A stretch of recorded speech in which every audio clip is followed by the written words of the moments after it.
Our guest today is 25-year veteran from Microsoft, Laura Longcore. Laura, welcome to Elevating Performance. Thanks, Mark. Great to see you. Yeah, always great to talk to you, Laura. I think we can chat forever on all kinds of topics. Yeah. Before we get into the meat of our conversation today, you really bring kind of a unique perspective of this. At the latter part of your career, you were VP of Worldwide Learning at Microsoft, responsible for migrating 60,000 souls. But the backdrop of that is you began your career in the engineering community, as a developer, and you worked your way up through various leadership positions in delivery before the latter part of your career where you jumped over to worldwide learning. It was a whirlwind career where I think like you said, I started out in the engineering side, but definitely gravitated towards the business side and did professional services, marketing, operations, and then ended up my career in the learning and development side. Yeah, my gosh, that whole well-rounded track. That's awesome for those of us that came up from the engineering community. We love it because that just meant that we were well-rounded and we were able to take the delivery business and apply it, both the logic and then the experiences into HR, marketing, sales, and other roles. Always love to hear that story. Great. So yes, Mark, when you talk about the 60,000 employees that I had accountability for in the learning and development side, it was really focused on the marketing and sales side of the organization. And in that, what we quickly realized was we had to start with AI literacy. While we worked in a tech company and our engineering teams were very well versed with AI, our sales teams, it was fairly new to. And so we had to start really with the foundational level of thinking about data integrity and how to be a data-driven organization and how to help our employees really think about the accuracy of the data and the insights that they could gather from that. So that was kind of the foundational level. And then we started getting into how to use generative AI and how we could help our sellers become much more productive in the work that they were using, leveraging AI. And so that was kind of all this foundational AI literacy and training that we did, kind of more traditional training, if you will. But then we got much more focused into use cases. And that was really where we saw a big jump in what was happening with our sellers. The fact that they could now really learn from one another as a community and showcase what was helping them become much more productive. And that ended up having kind of a double win for us because not only was it helping improve our own employees' skills and capabilities around AI, but then when they went to talk to their customers, they could showcase live examples of how it was helping them in their day-to-day lives. Laura, there's some great points in that. A couple ones that really caught my eye were the peer training, where if one soul tried and applied and had some success with a tool or an approach, when you communicated that to a work group, other people saw it. They wanted to mimic it. And because Microsoft is pretty competitive internally, they would apply it. And then they would think about other applications. That was really a great part of what became a cultural shift to make everybody learn. And then the second underpinning had to do with, you made one statement about leadership that caught my eye, was that it was really important for a group or a division or whatever work unit, the leadership had to buy into this. So people knew that it was important for the future of their department or their initiatives to really tackle it to the ground and look for ways to apply it. Can you color both of those things and tell us a little bit about the experience of how that worked at Microsoft? Yes, sure, Mark.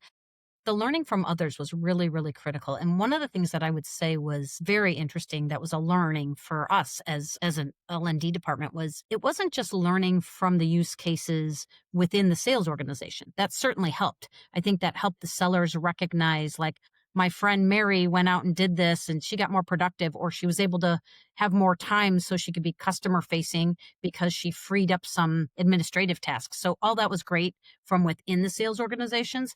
But what really helped amplify the culture across the entire company was sharing use cases from different divisions as well. So from our finance team, where they looked at predictive analytics, and then we started looking at how could you apply that in sales.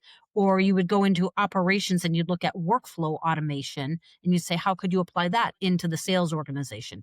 And so it really just rapidly spread and accelerated the learnings and made it real, to be honest with you. Like I said, it was very business oriented. It wasn't about just the technology. It was about how can we help our organization be much more effective, improve their engagement with their customers, think about operational efficiencies, drive down costs.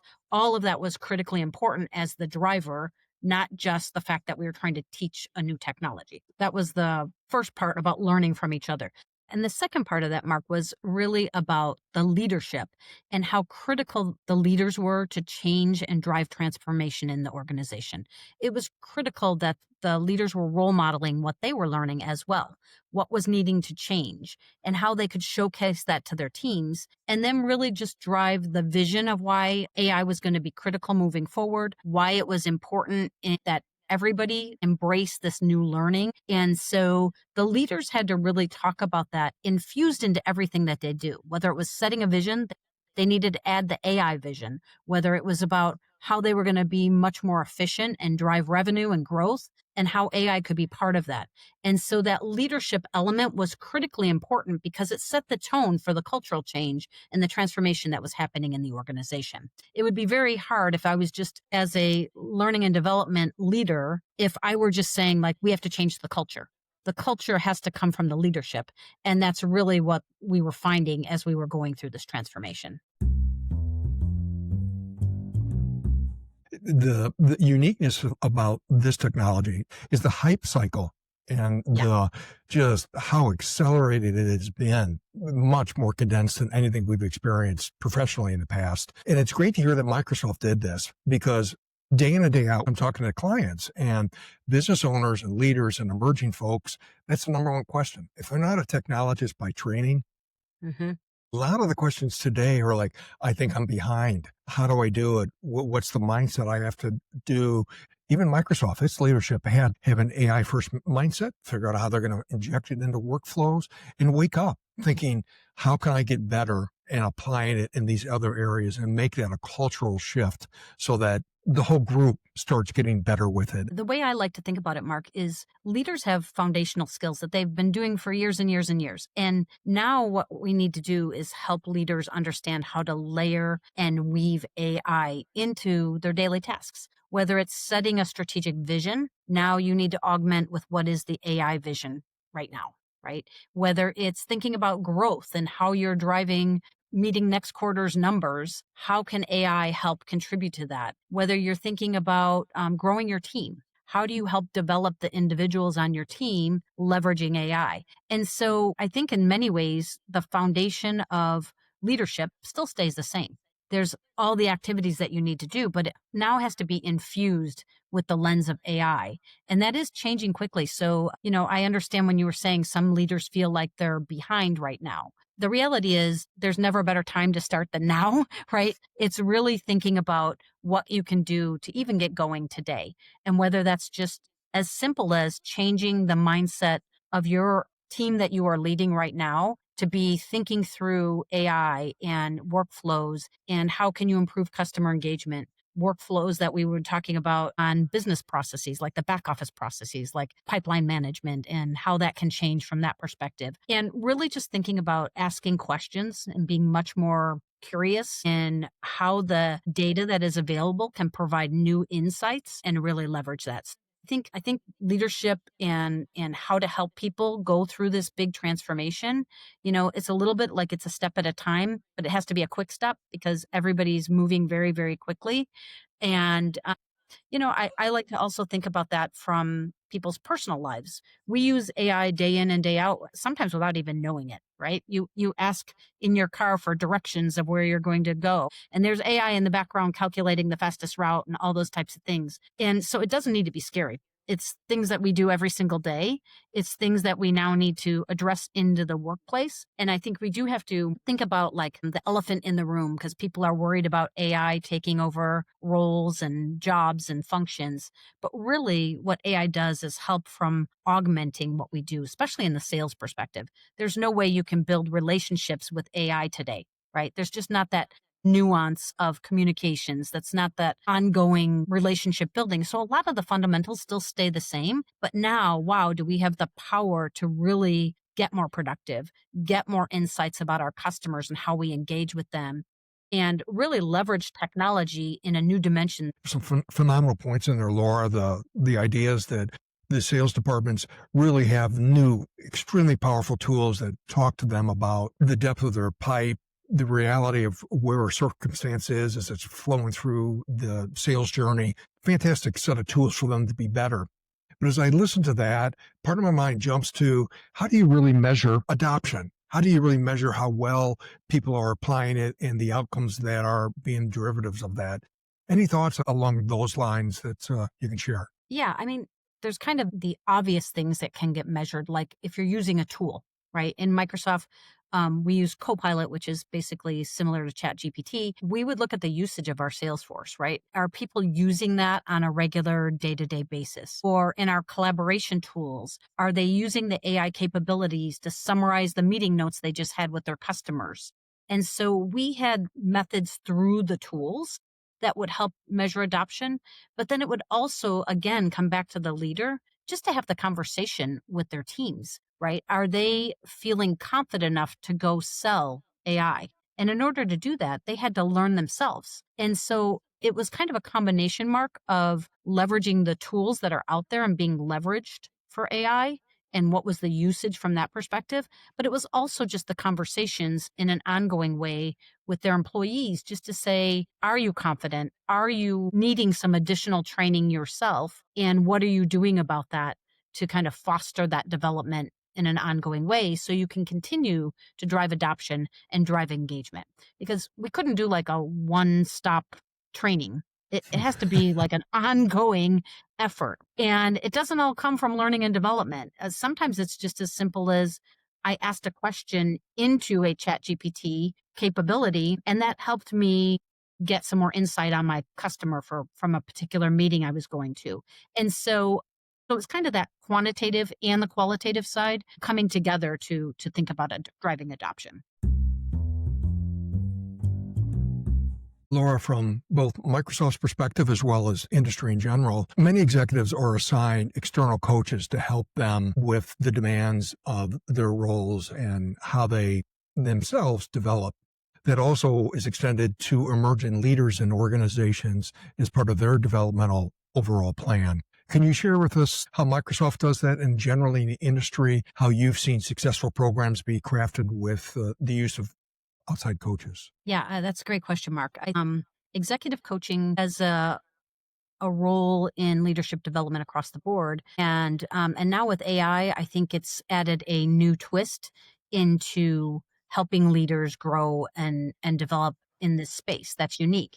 A leader's role still has to paint the vision of why AI is important. And executive coaching can help with that.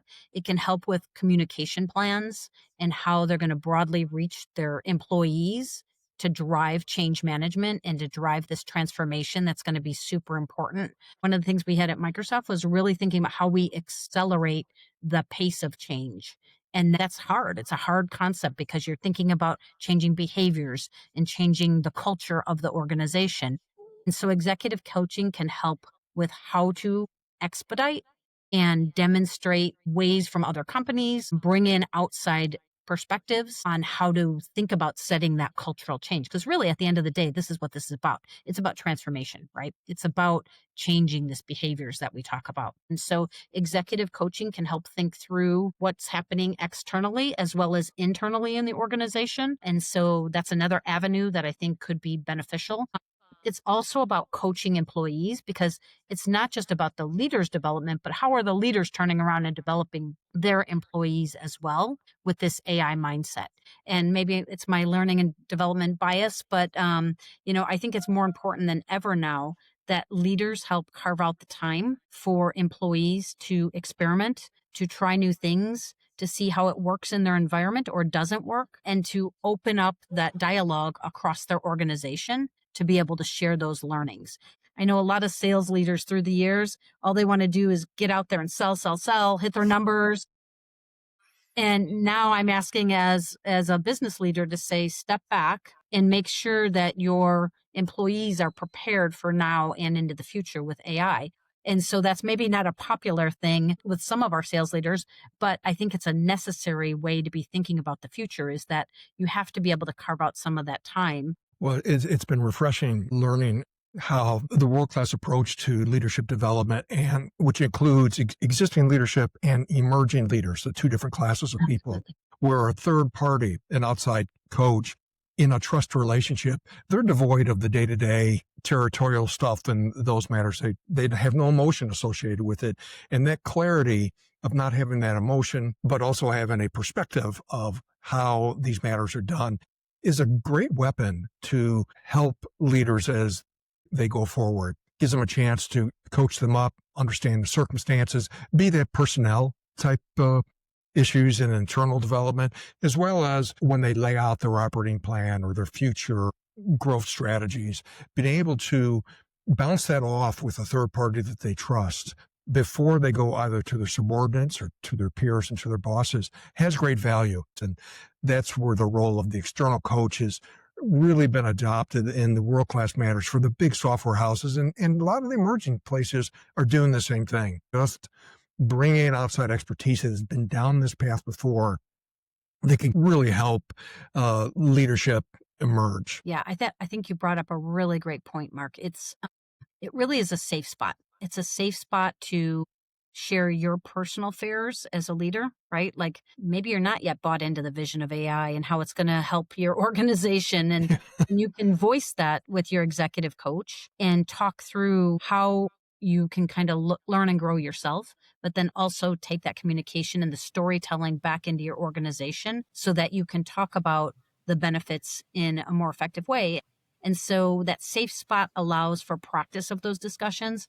It allows for airing out your own fears. Like maybe I'm worried because I'm not technical enough. So what do I know about machine learning and generative AI? And having those discussions with our executive coach could be super important because really at the end of the day, it's not about the technology. And leaders need to recognize that it is about the application of the technology and it is pervasive. And so that's what I think one of the things that makes it unique compared to other technology waves in the past. But like now, every single workflow, every single engagement, every single communication that you're having can be influenced and improved by AI. And so it's very, very pervasive. And I think that scares some people. I think that's also critically important is that we need to encourage that critical thinking to not just accept what AI tells us, but to really take the time to look at it and see what's real. Does it make sense in the context of our customers? Because AI doesn't have the context. And so all of that can be discussed with the executive coach. And like you said, an outside perspective sometimes helps you get over what your fear may be or what your concerns might be or the way you communicate it and the way you engage with your employees. Laura, we've covered a lot of ground on leadership development, specifically in sales organizations with the adoption of an AI first mindset. As we talk through that, any thoughts you can share with us regarding ongoing learnings from adoption that people should keep in mind as they move forward? I will reiterate a couple things that I had said earlier and then just encourage people. One is as leaders, we should recognize that AI is being used in your organization, whether you know it or not. So get curious on what your employees are doing. What are they finding effective? They're using it in their personal lives. They're probably using it in their work lives. The mode is changing for ongoing learning. The speed is changing. The frequency is changing. And it's also getting much more personalized. I think the formal training that we knew as classroom training and things like that does get much more targeted in the world of AI. It looks at where your weaknesses are, where are your strengths, what skills do you need to go develop. And so things like critical thinking and data analysis and insights become more and more important. And I guess I would just wrap with saying embrace learning because at every level of the organization, whether you're an employee, an emerging leader, an executive, or the CEO of the company, ongoing learning is not really an option anymore. It's something that we all have to lean into. It's what's going to help grow the business, what's going to help us be better communicators. It's what's going to help us engage with our customers more effectively. And it's what's going to help us succeed. Fantastic. I take from that is I've had other guests on, Laura, that talked in similar tones, not as acute as you have, but they said that it comes down to, it's not just muscle memory, but it is all of us of a certain generation. Before we start our days, we do our to-do lists and what's going to be knocked out and how we prioritize it. But they literally look at their list and say, what new tool can I use to make it better? Laura, thank you very much for giving us your time today and being a guest again here on Elevating Performance. Your perspective and insights on learning in technology, specifically the AI, are really fantastic. Thanks, Mark. It's always a pleasure. And, this is an area that I'm super passionate about, bringing together business learning, technology like AI, and learning itself into the discussions. So really appreciate the time. You bet. Speak again soon. Absolutely. Have a All great right, day. Laura. See you, buddy. Bye. Bye.